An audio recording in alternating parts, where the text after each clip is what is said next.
Welcome to the Femalepreneur Coach podcast. I am your host, Rebecca Barr. I am a transformational mindset and business coach and six-figure award-winning female entrepreneur.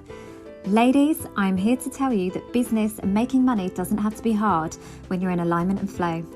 Inside this podcast, I will be showing you how to transform your mindset to program it for success, how to maximize your money vibrations, and how to redesign your business for ultimate financial and time freedom. You know you are meant to live an epic life. Now it's time to claim it.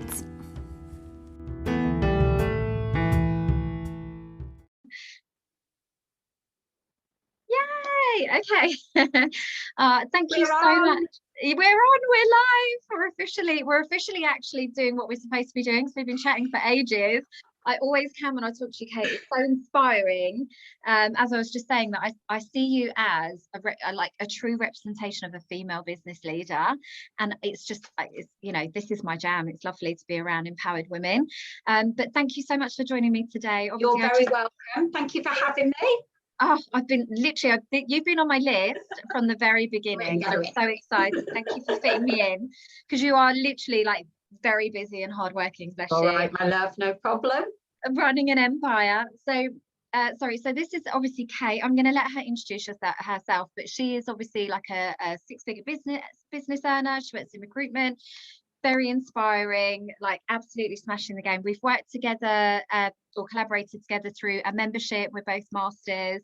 But yeah, she's just a really inspiring person to know. So take it away, Kate. Introduce us to your business, and also I'd love to know, which I've never asked you before, is how you came to owning your own consultancy. Right, okay, so that's a long one. So let me take you all through. So KAG Recruitment started on the 6th of April 2017. So we're only in our 4th year now. Mm-hmm. I've been in recruitment for 27 years now. So I've always worked in recruitment. I've worked in very fast-paced recruitment industries, mixture of small businesses and corporates. So I've been used to having to ring the gong in the recruitment background, and everyone's running to beat each other on sales and everything like that. So it's all mini version of Apprentice people. Yeah, it's like stock exchange, isn't it? It's like Wolf of Wall Street. Let's all bang our chests. And I love that film. I loved it. And even when you think, right, I'm going to come out of it, I'm going to try something else, the pull of recruitment just kept me going. So I've done a mixture of logistics, manufacturing. I'd set up recruitment divisions for different companies. And then, so you've worked in-house and in a consultancy as well? No. Oh. So I've always worked in consultancy. I've never been an in-house recruiter. So I've always had a sales target.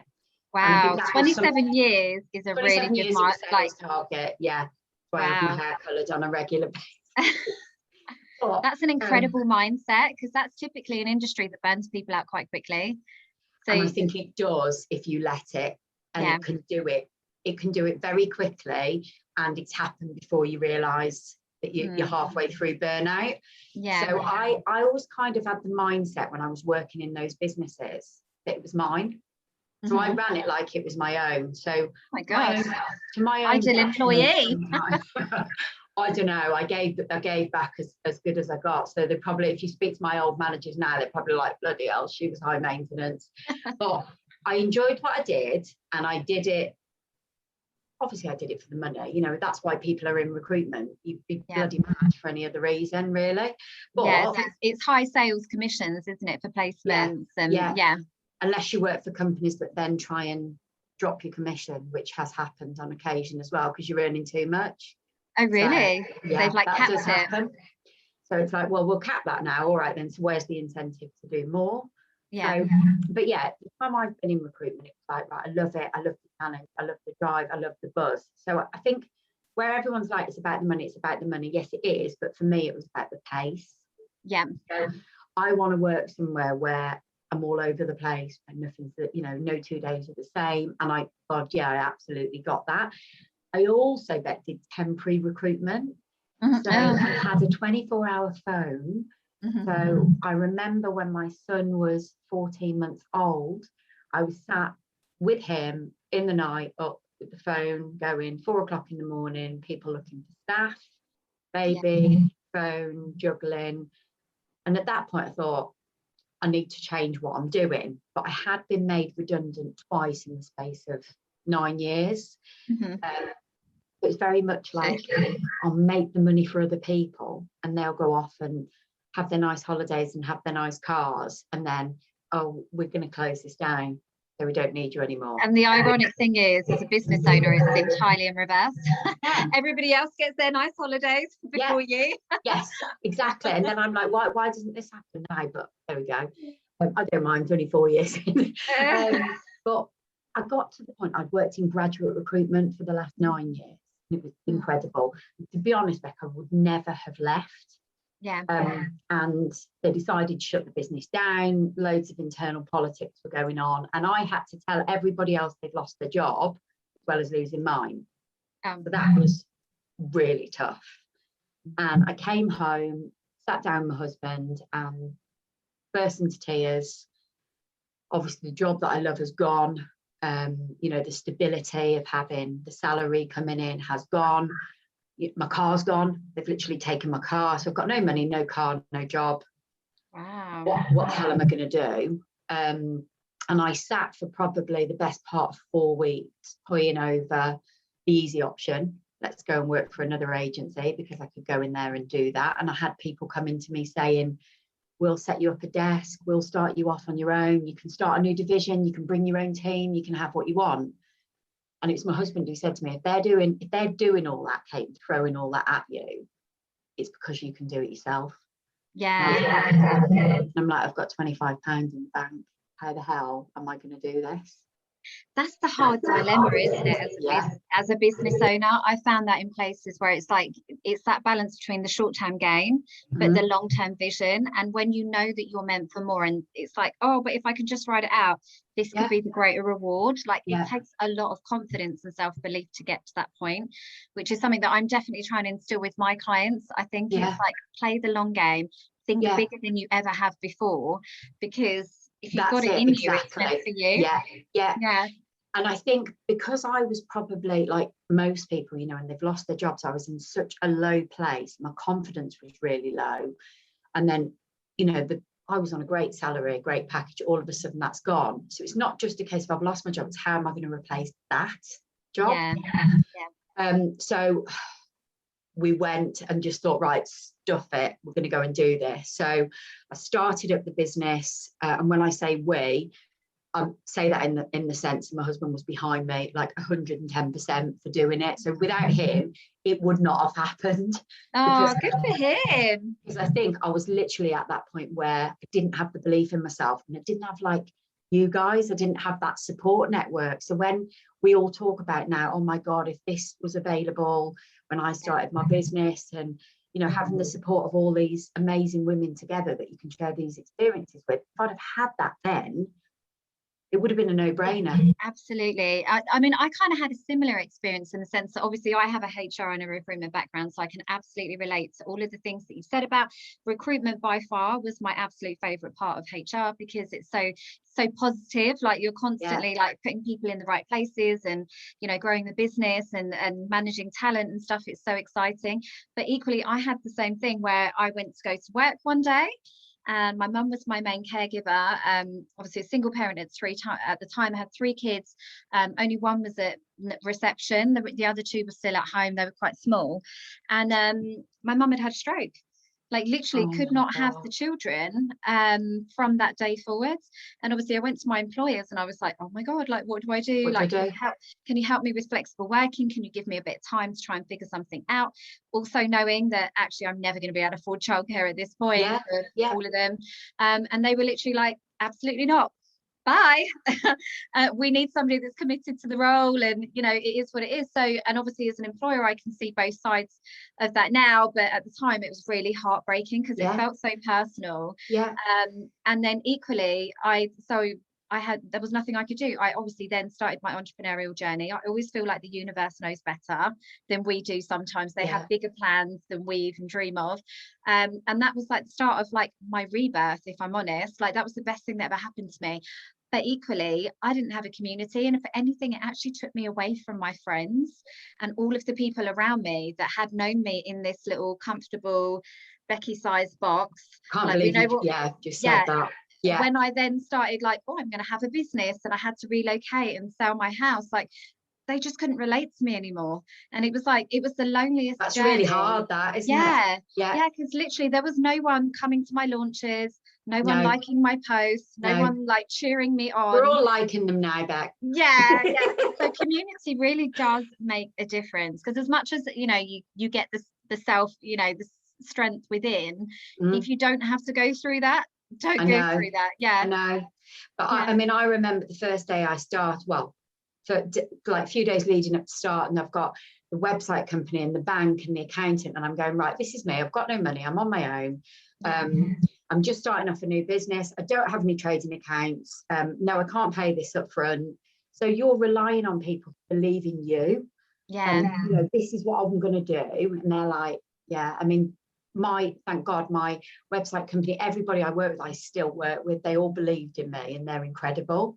That's so good, actually, because equally that could be a barrier, can't it? I remember my first year of business, absolutely tying myself up in knots, trying to make payments by particular dates, or like you say, trying to get all these big like payments up front, not realizing that actually you have a lot of bargaining power as a business owner.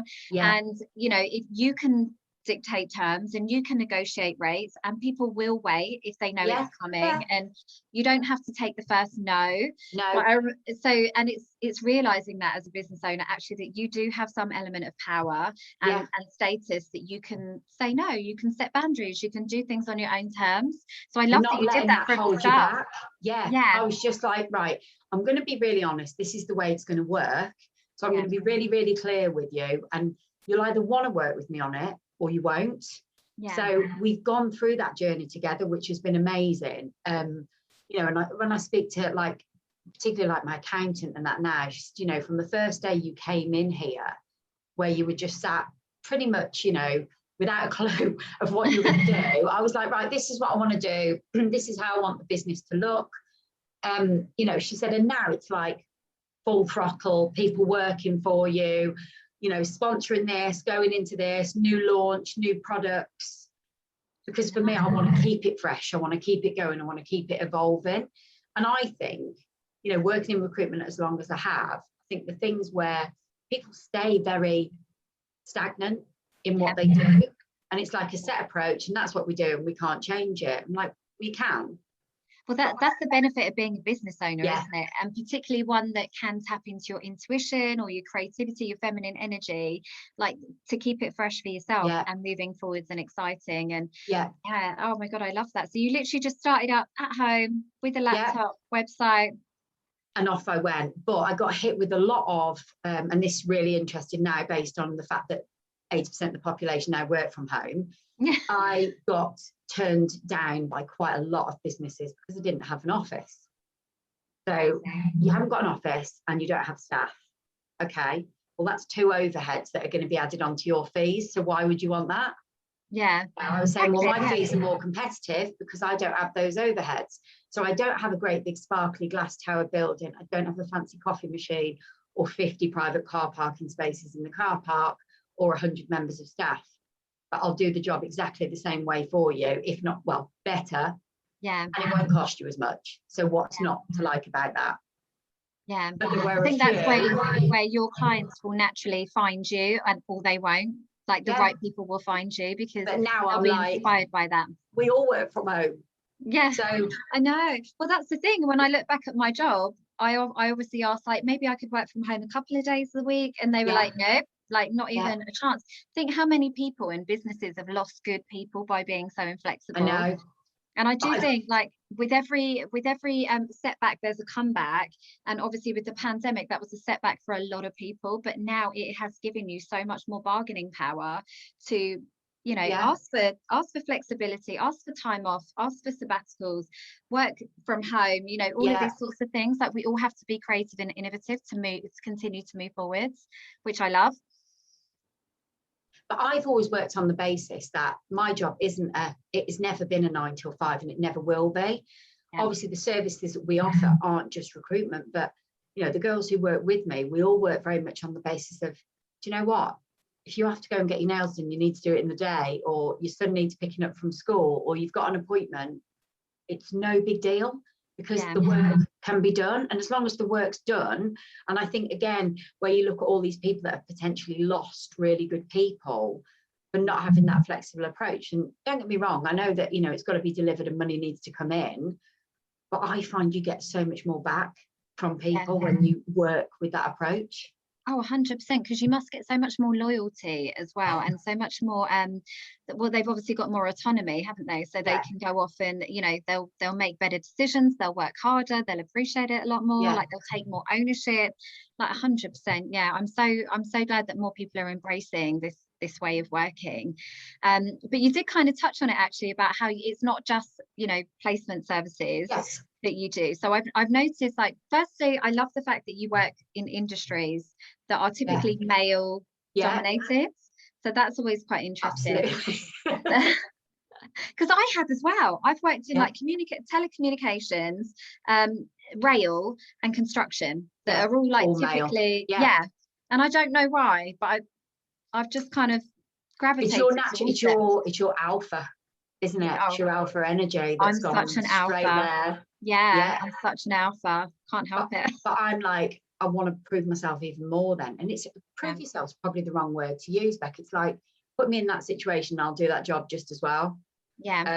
So I like working in that environment. You know, logistics and transport was always about male industry. I'm now a sponsor of Meet Business Women, which is a female group across the UK and Ireland. And there's an incredible woman that actually runs that, but it's all about getting women into the meat industry. So I thought this is a great one to sponsor, because it's championing everything I believe in, why women should go into these types of jobs. And they don't perceive that industry is for them, because the mindset of what everybody sort of creates is just certain industries that men or women should be in. So we're trying to change that as well. Comes down to conditioning, doesn't it, while we're young? That's what I loved as well, the fact that you're always so sort of advocating for collaboration, because that's exactly the same for me. I've always been in industries where it's like dog eat dog, you're up against like the next person, but I see so much power in the collective energy. But also, like you say, where things are always done a certain way, so i.e. these industries are dominated by male influences and masculine energy, think how much change could be and how much innovation that we're blocking by not allowing a different perspective in. Totally. So I'm excited for that. We definitely need more of that. And it's really funny when you get a group of women on these calls that we do and listening to the success stories, what they've done and the experiences that they've had. And they've got a hashtag with the business. I'm promoting them here massively. They've got a hashtag, she looks like me. And like the whole thing is about what is your perception of a woman that works in the meat industry? Or what is your perception of a person that works in the meat industry? And they interviewed a load of people on the street, and they're all like, well, they're a man, aren't they? Well, it's a male industry. And they were like, no, she looks like me. And look at all the women in the business, and the jobs that they do are incredible, ranging, you know, across the whole of the business. So I'm all for promoting that. And I think we grow off each other, the ideas we share with each other and supporting.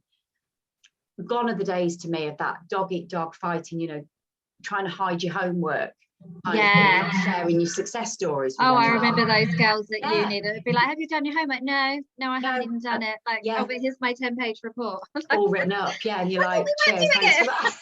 I was always that girl that was like, but you said. Help me, please. But I find there's so much more of that now. And it isn't a case of in recruitment, everyone was all dog eat dog. And I don't find that at all. I think that's gone massively. There's a forum I'm on where everyone shares content and advice. And Michelle, who's in the platform with us as well, me and her are openly like supporting each other on that. She's in recruitment, I'm in recruitment. 10 years ago, that would never have happened. Well, some of my clients are coaches. So, and it doesn't make any sense that I would coach them on how to be more successful. But equally, I think we all bring something unique. There's clients need all different types of coaches. It really does. And the more that so I'm a firm believer of, like, when one rises, we all rise, because it's constantly like pushing the boundaries and our own perceptions as to what is available for us. When you see someone that is like you, that is achieving these big numbers, it breaks down and completely demystifies the fact that it's not available for you too, because why the hell not? Like, because they're doing it, I can have that. Yeah, definitely. And I think particularly as women, we almost become our own blocks to our success, because we don't want to let go, we don't want to have help, we don't even have the ambition to build these big businesses and hit these big money goals. But we equally sort of put these own limitations on ourselves. Like, oh, I've got children, so I'm going to sit at home and maybe I might do like a little pocket money side hustle business. What's the point? If I'm going to spend any amount of time or energy investing into a business, I'm here to go big or go home. For myself. Definitely. I want to make a positive impact on the world. I want to change my children's life. I want to leave a legacy. I want to inspire them to do the same. That's why we do it. We need to get past these self-imposed barriers, and that generally comes from seeing other people, I think, that are doing it too, and saying it's okay, it's acceptable, you can be a really great mum and have a really successful business this as well. And actually you'll see, I mean, I sit now sometimes, sat out at night, or we sat having a meal together and that, and you sit and look around and you think, I can actually see the rewards now. Yes, it's been hard. Yes, it's been challenging. You'll know, Bex, you sat there sometimes at night time and you're catching up at the weekends, and we don't have that 9 till 5. Well, this actually did cause me burnout, because when I first started my sort of entrepreneurial journey, I got a bit like, I just need to do all the things, because I was so it was like, not only do I need to replace my salary, I now have something to prove, because all those people are like, you've left your job, like how irresponsible. And all of this, and obviously I sold my house because I had to put all of this money in for the startup costs initially. Not everybody obviously has to do that, but I literally went all in, because I didn't want to face the alternatives of just sitting at home on benefits and playing small, because I knew that would kill me. Like, I've always had a spirit that has just wanted to do more, but I did get very much in my masculine energy still. So I had 2 retail businesses. They were 7 days a week.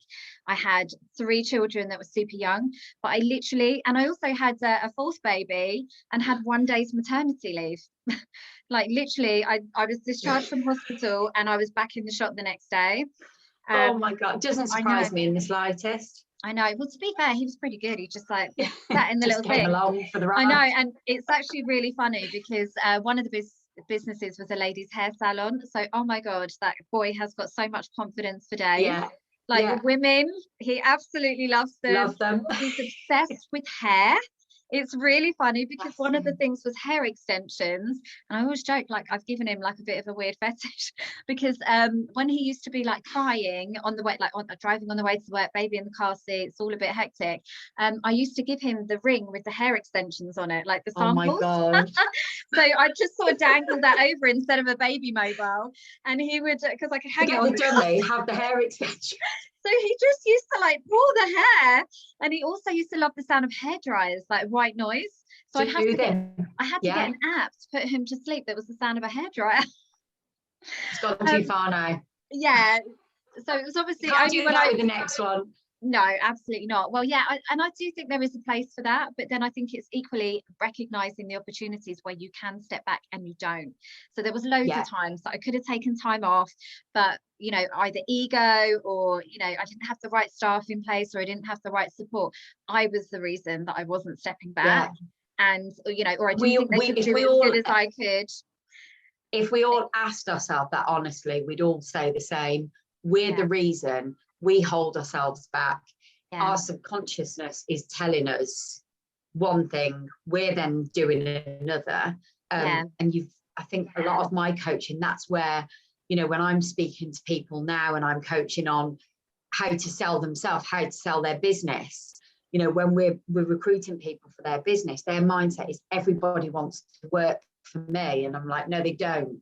Because if you look at how you come across, you've got to think everyone's got multiple opportunities. They're not all chasing to want to work for you. But when I'm sat and I'm coaching people and they're sort of talking about the ways they've always done things, because their mindset has made them think they've got to do it like that.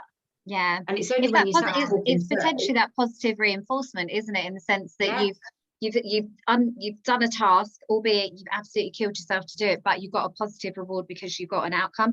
Chances are you probably would have still got the same outcome, and you could have relinquished the reins a little, but because you didn't give yourself that option, you now think it's the only way. Exactly. So that kind of brings me on to 2 points, actually. So that's it. I always think the good thing about like HR recruitment, it's about getting in the mindset of the other person, isn't it? Like if this would, like you say, if this was my business and I wanted to attract people into my business, what would I be looking for? What would I want them to know? What like expectations do I need to set? So I think that's that, and it's equally the same when you have a business and you're looking at how do I market to a consumer. It's who do I want to market to? Who are my ideal clients, and how do I get into their mindset of what their pain points are and that sort of thing? So I think that's a really like interesting skill set to have, and definitely as a business owner, like that will never fail you if you can adopt that.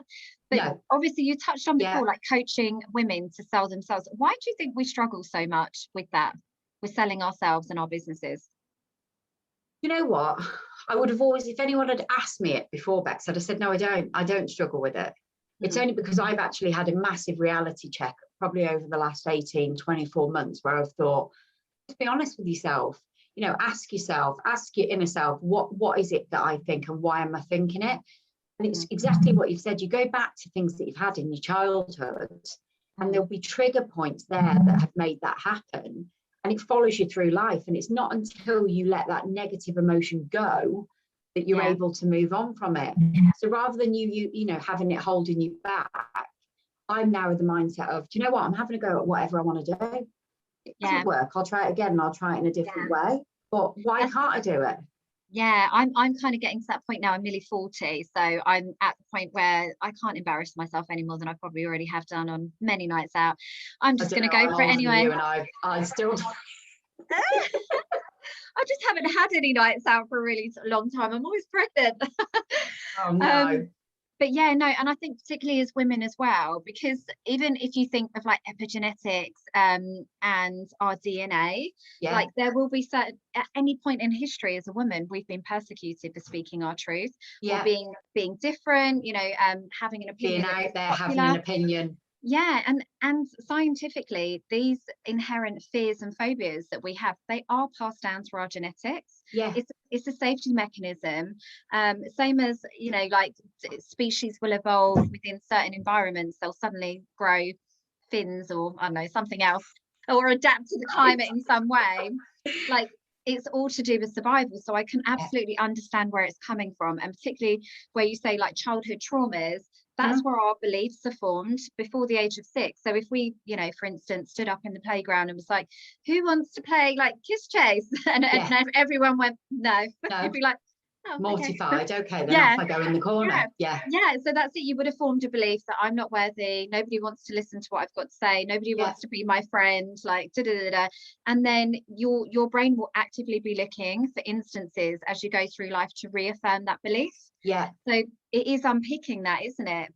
But it takes a lot of time. Yeah, and I think that's it. Actually, that's why obviously I've got the Business Academy now, and what I found is that for me, you know, when I used to do like traditional coaching, like 6-week cycles, 3-month cycles, it's not enough, because I truly believe that once you've unlocked somebody's potential and you've really got them firing on all cylinders, the first launch is never the last launch. Like they suddenly become alive with all these ideas that have been suppressed for years.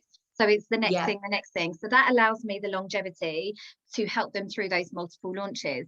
But I equally think like reprogramming your subconscious and you know, sort of dispelling these myths, and it takes time, and it's an evolution. Like every year I know I get next level, like in terms of my mindset, my money, my boundaries, my confidence. Like even a year or two ago, I probably still would have, you know, there'll be certain people that I'll be like, oh, I've got to be nice to them because, you know, it's nice to be nice, and I don't want people not to like me, and you know, businesses, relationships and everything else. But now literally I've turned away like 3 clients in a month because I'm like, we're just not aligned, and it's not not a good aligned together. And not a good energetic exchange. Not all money is equal. We're not a good fit, and I'm happy, I'm confident that there will be more clients that will be a great fit. I always use it as an opportunity to go back to my marketing. So I'm like, how have I even attracted these people? I'm not sure. But having that confidence to walk away from money on the table if it doesn't feel aligned to you. I mean, the way, like, obviously with recruitment, it is very much about the relationships to me. I've got to make sure I've got the right relationships, and that's obviously, you know, it's a three-way street. It's the candidate, it's the client, and it's ourselves. But I've always worked around, when you're talking about genetics and DNA and that, I try profiling against the company, against their DNA, against their core values. What is it that they look for in their people? What is it that they all share as an ethos within the business? Because if you can get that right, they may need training in other areas, but their mindset is the right way. So that takes a massive box away. Cultural fit. But there are times, and people will say, oh my God, you know, you're in recruitment, how can you turn work away? Well, if it's not right and it isn't going to work, we do work in a certain way. You know, we work on set timetables, we turn things around, we expect people then to come back and do the same with us. You know, and the way I view it, when sort of some people will say, you know, well, in terms of payments or whatever, so would you go to Tesco's, buy a whole shopping load full, a shopping trolley full, and say, I'll pay you later? No, you wouldn't, because you'd have to pay now. So why do you think it's acceptable to not pay us for the work that we've done in the timescales that we want it by? So there'll be certain people like that I just go, you're not right for the business because you don't value what we do. So true, and I work with so many clients that do the same thing, and they almost feel bad for chasing money that's owed to them. Or they'll do so much in good faith up front because they feel like, you know, but if I push the payment, money is always an issue, isn't it? It's always a barrier. It's always like a subject that makes people feel uncomfortable. Particularly when if you're a service-based business, it's like you constantly feel like you need to discount. It's almost like apologizing for your prices, and then, like you say, not keeping people to your payment terms. You absolutely need to do that. Like you say, you wouldn't walk into Tesco's or Amazon and be like, I owe you. They would be like, well, I'll have that, bye later. No. I love that. So I'm very much of that mindset where, and you know, with people that are suppliers to me, they get paid straight away, because I know what that's like. Not having that money coming in, you know, you're starting as a small business and you're relying on, you know, companies saying, well, we're on, you know, 60 days month end. No, absolutely not working with me. So, you know, I know, you know, I will lose businesses along the way because of that. But it's like you've said all along, Becky, it's about knowing your worth. You know, and if you know that you've delivered a service to somebody that you've stood by, you've committed to, you've shown it through, and they don't value that, they're not the right client for you anyway. And I love the way that you put it, that you differentiated it, that it's about the worth of the service as opposed to you personally. Because so many clients, like, I hate it when I say, like, I see things and they're like, charge your worth, because it isn't a reflection of you personally. And then if people don't pay those prices, you feel like it's you that's personal. It's you that's not good enough, and it's not. It's a reflection of the services and the transformation, and, you know, the skill set and the expertise and everything else. So I love that you've done that.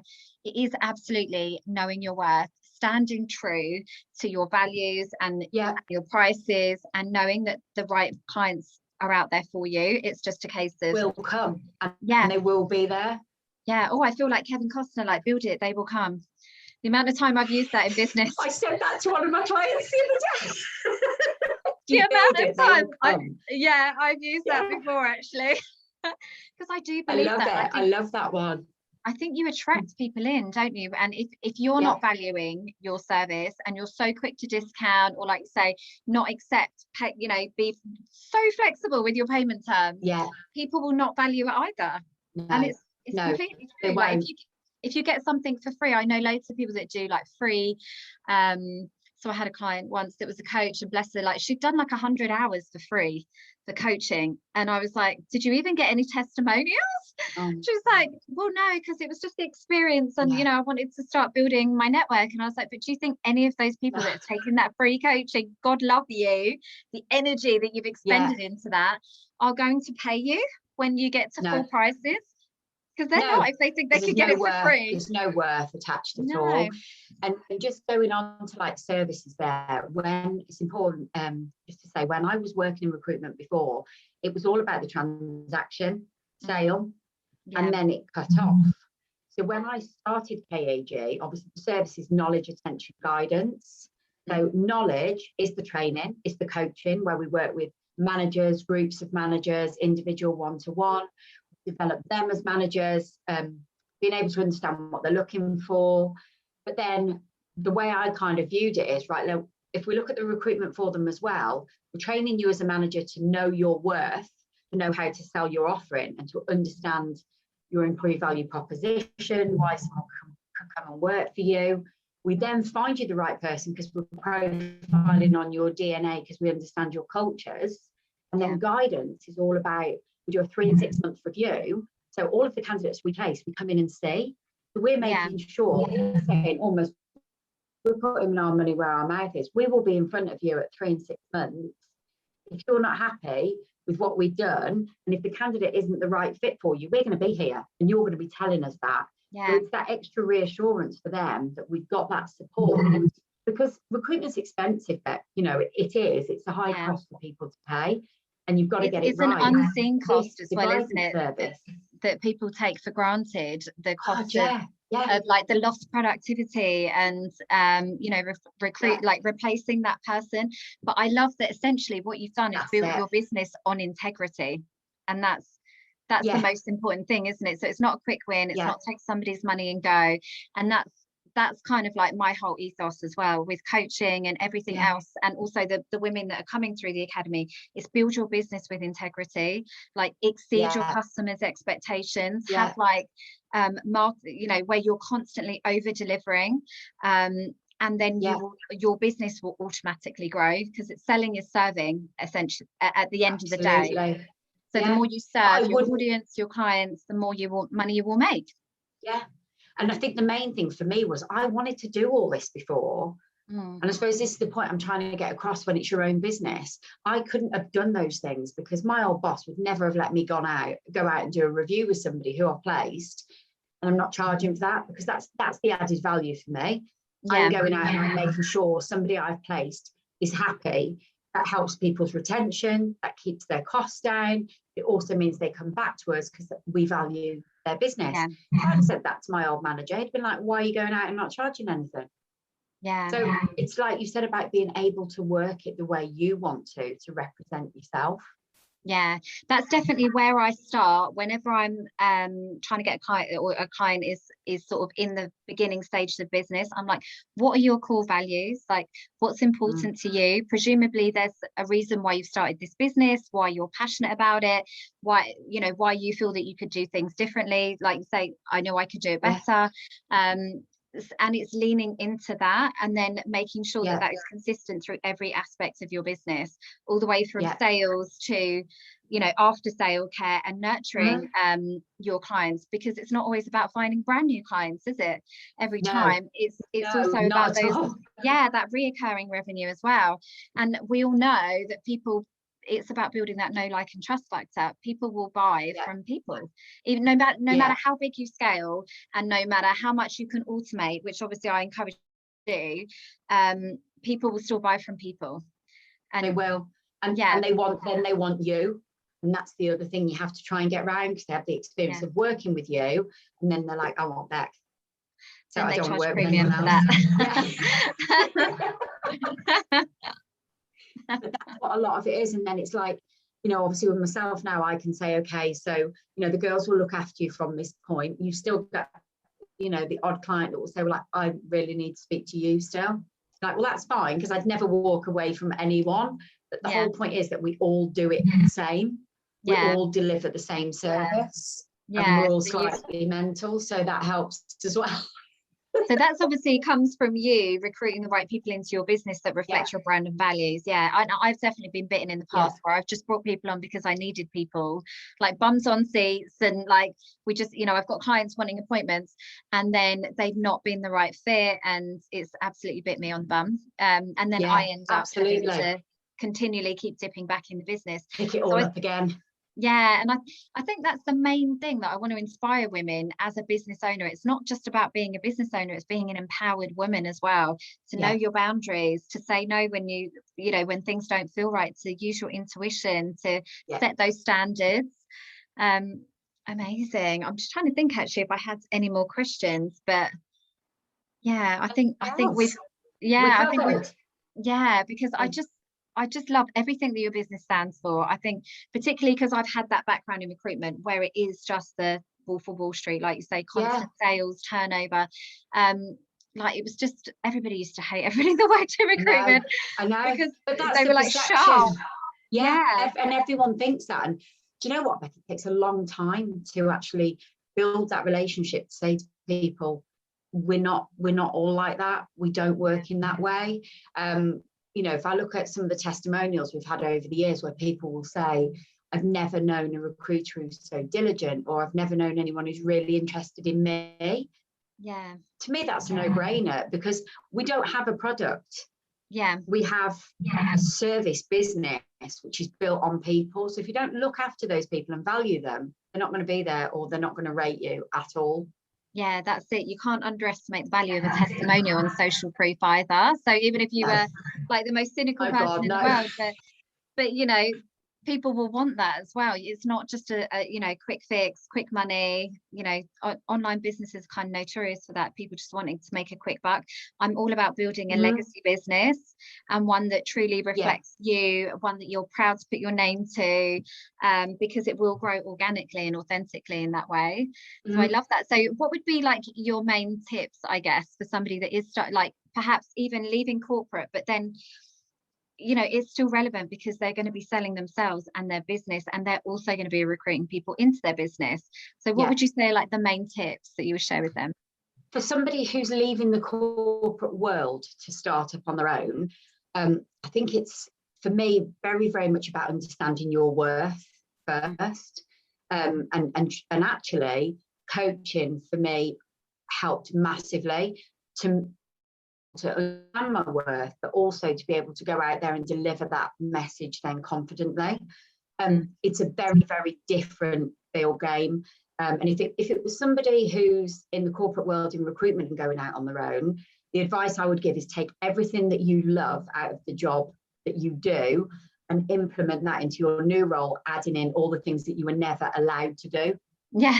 That's your ideal job then, isn't it? You know, all those things that you were told, no, we don't do that, or we don't do this because we only operate like that. You go hell for leather and do all of those things that you wanted to do, and pick the bits that you wanted to take. Yeah, definitely. I would absolutely echo that as well. I think like it's having that confidence to know, do you know what, I don't like doing sales copy, outsource it. Like it's business is meant to be fun. And like you say, if there's bits that you used to do that people expect from that industry, but it's not aligned with you, or you absolutely hate it, either outsource it or don't do it. Build your business around you so that it is fun and it is constantly evolving. And I love the fact that you've obviously touched on coaching, because I think it is investing in your continual growth. Oh God, yeah, massively. You know, I've literally just joined a mastermind that starts in September. Obviously, I'm going to get the baby out first. But that's like, that's like £15,000. Like, it's a lot of money with no official training. But I know the value of the collective female energy. I want that accountability. I want that community. I want the networking. I want to push myself to the next level. I'm not ever going to stop, and I think that will always be, but I'm equally giving myself permission to try new things. If it doesn't work out, it doesn't work out. There's no failure in business unless you quit, and that's the thing. It will always move you on to the next thing. It will always give you like a different skill set. There'll always be a different perspective that you can bring to whatever you do after that if it doesn't work out. So I love that growth mindset that you're also doing the same thing. There's people that have coaches over the years as well, and they change because you change. you evolve as a person. So maybe the coach you had 4 years ago is not aligned now with you as to how you are with your business. So I mean, I definitely think, and when I first heard this, Becca, I was like, oh my God, why do you need more than one coach?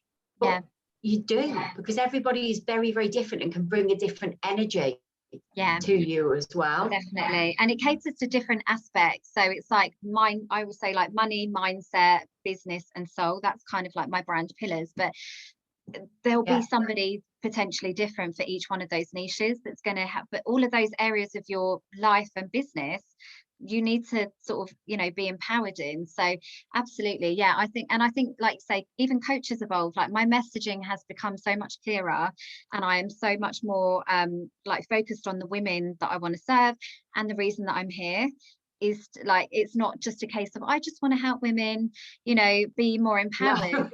You know, when I started, I wanted to help everybody. Like I literally want to help people on the street. But now I've realized, you know, where I'm aligned. So, you know, like I want to empower women to become the female business leaders like UK that are going to influence change at the top, that are really going to break down stereotypes, that are going to earn the big money and make the world a better place. Like, can you imagine how many incredible women are out there, but they're still playing small, just doing their little businesses, like earning pocket money because they've got kids, and, you know, and sacrificing it. Like God, if we gave you the money and the influence and the power and the impact, how different would this world be right now? And totally. This is our time, isn't it, to rise?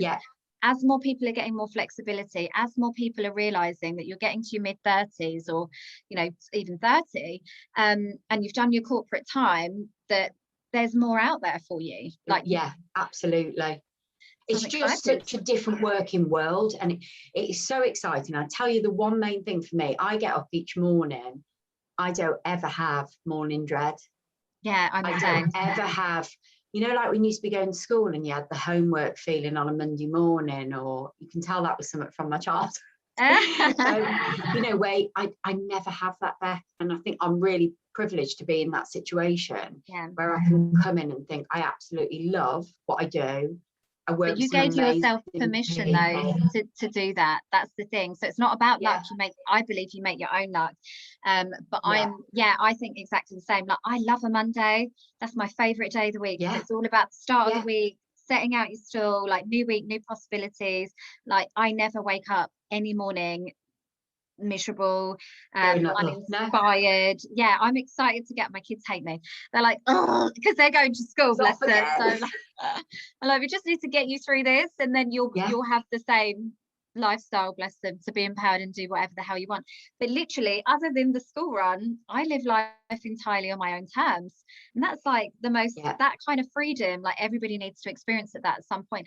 But it starts with giving yourself permission, because like you say, you could have easily jumped back into another job, and that would have been the sensible choice and the obvious choice, but you gave yourself permission to try something different, and you gave it your all. And then sat there and felt sick for a good few months, and then I was like, off we go. But what's on the other side of that is like magic, isn't it? It's incredible. It's amazing.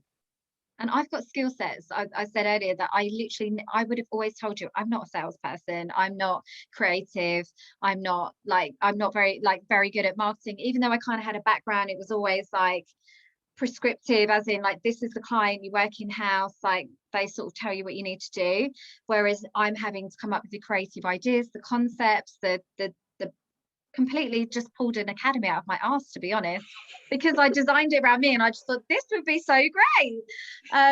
But I would have told you I didn't have that skill set when I was in corporate. Absolutely, and because it clips your wings. I discounted myself from even trying so many different things. The amount of like little businesses that I tried when I was on maternity leave, like the first time, second time, third time, that never came to anything. And it was only when the universe was literally like drop kicked me out of my comfort zone, and it was like, no, there is no going back. You have to make this work. You suddenly realize how much more capable you are. But you've got to have that drop kick moment to actually get to that point. And I think, unfortunately, or fortunately for a lot of people, they don't have it, but then they never get that opportunity to experience. But that's how they need to like start to engineer that for themselves. Because I'm a I don't know if you follow Oprah, obviously she is everything, but she always says, like, the universe will send you nudges, and if you don't listen, they'll only get louder, and at some point, like, the whole world will fall down. And I truly believe that's what happened for me. Like, I was sent nudges for years to do my own business, and I like, in the absence of pushing you slightly. Yeah, that's it. I just kept sort of, you know, defaulting back to my conditioning and thinking, well, I've not hit what I wanted to, so I'm going to have to go back to work and do the sensible thing.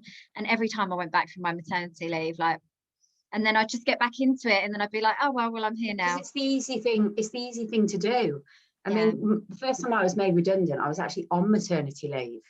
And then you're like, oh my God, great, what do I do now? That's right, I was just looking over at a card on my desk that it's about the universe basically sending you a message and kicking you out the way to get on with it. That's what I've got on my desk now, and I'm just like, oh my God, she just said that. Because I'm behind you, Kate. I'm reading the Greatest Secret at the moment. Okay. So is that like a law of attraction? I've done the magic. Yes. Oh my God, it's incredible. Ah, amazing. Yeah, I love all of those books, because essentially, even if you are a skeptic on energy and everything else, obviously I have a base in psychology, NLP, when you realize how much you will be discounting from your own personal energy and limiting beliefs, you can see how that you manifest these things. Manifest just means to make real. So if you're constantly telling yourself, oh, I'm never going to earn this, I'm never going to do that, guess what? You're never going to do it. You're not. And, you know, I remember back when I moved house and I was saying to you, oh yeah, I'm just waiting for it to all go through.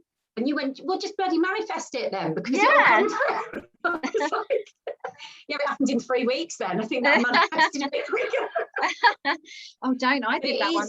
Yeah, and that's the power of vibrating at a higher level. Like, I remember this so much when I was in recruitment, actually, and it used to make me die how people be like, oh, you know, I haven't been promoted, and yeah, I'm the hardest working person, like I deserve it, and I'd be like, yeah, but you don't turn up to work like a manager.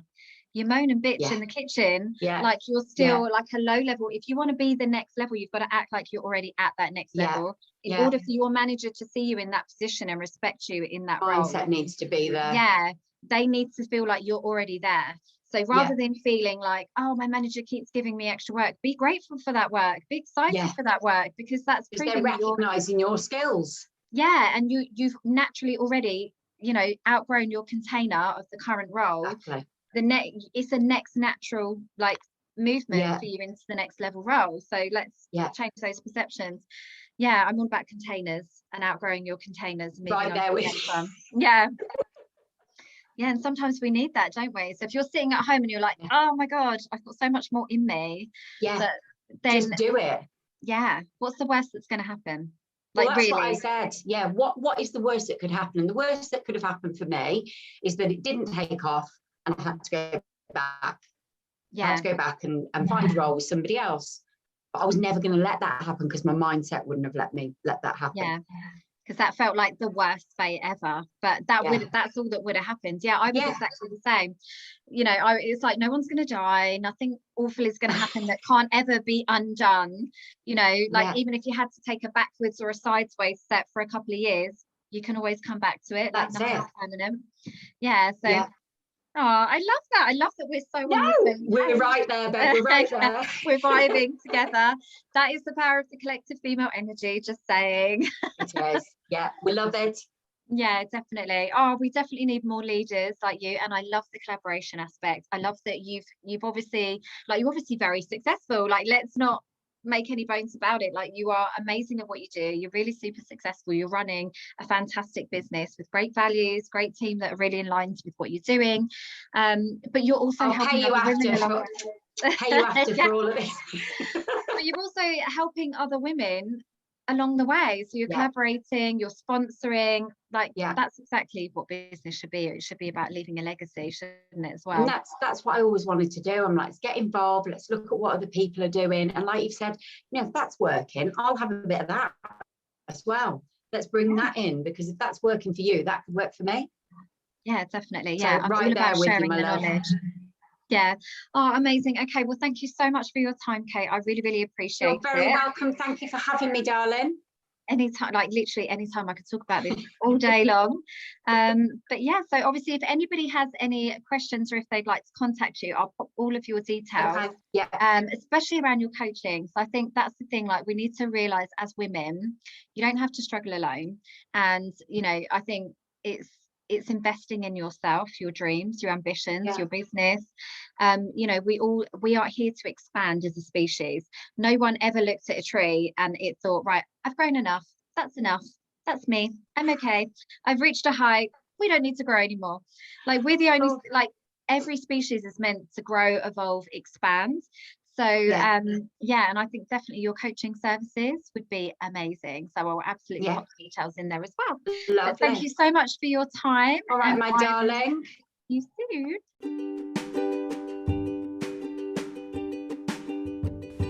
Thank you for listening to this episode. It's been amazing to share this time with you, and I feel honoured to be part of your journey.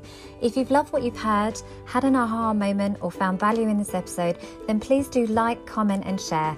I would love to connect with you on Instagram and Facebook, so come and find me, and I look forward to helping you build your epic life.